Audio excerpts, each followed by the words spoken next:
question that I think a lot of people are asking themselves right now, because it's a question that I'm getting quite often is, hey, I'm thinking about a home equity line of credit, Murph. How does that work? What should I do? And yes, as of right now, I am positioning all of the cash I have for future investments in cash flowing assets. That's what I'm thinking right now. So to answer that question, what should I be thinking about the home equity line of credit or my home equity? You should be thinking about, how do you take that money out of your house, your personal residence, and invest it in cash flowing assets. Now, well, why would I do that? Why wouldn't I just keep the equity, and then when I sell my house, I have a big chunk of change?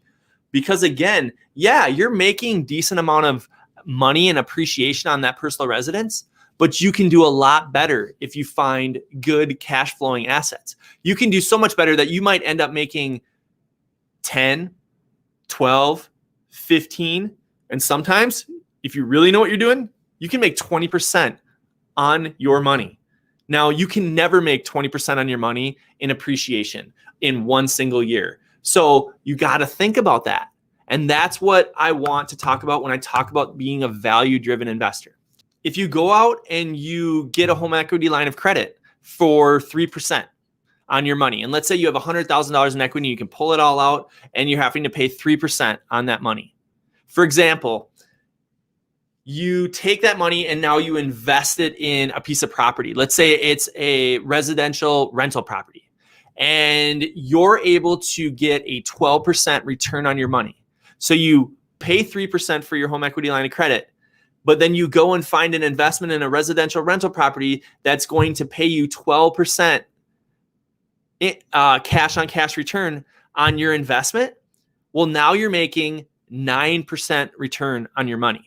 So instead of leaving that in your house where you're not going to make the 9%, you're now reinvesting that in an asset, which is going to appreciate. And it's also going to spit out a 9% net return on your money.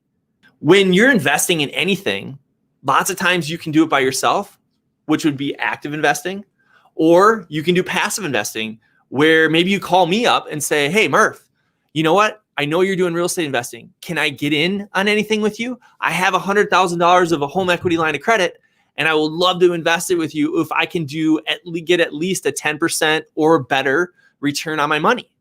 Now, you can do that, and you have to make sure that either I perform or you perform, because if you don't, then that's the risk that you're taking investing your money. If it doesn't perform, then it's not a good decision.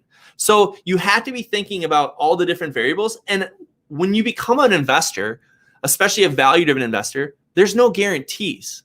It's not like you just take the money and you hand it off and you're guaranteed to get a return on your investment.